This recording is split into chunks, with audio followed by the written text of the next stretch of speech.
जय श्री राम। जय माँ मनसा माता। प्रिय दर्शक बंधु नमस्कार। आज तुला दिन 28 नवेम्बर 13 तारिख गुरुवार। अद्य तुला व कुंभ राशि घातबार रही से सचेतन रुहतु। राहु काल दिवा 12:55 रु दिवा 2:19 मध्य कौन शुभ कार्य करंतु नहीं। आसंतु जानिबा आजिर राशिफल संक्षिप्त रे।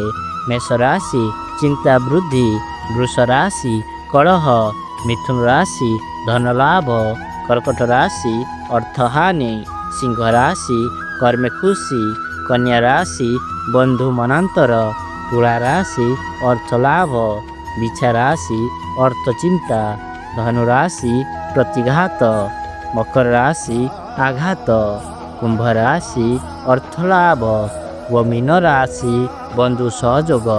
प्रतिकार नारायण को आराधना व पितामाता आशीर्वाद नहीं दिनटी आरंभ करतु। दिनटी शुभ व भलरे जीव। जय श्री राम।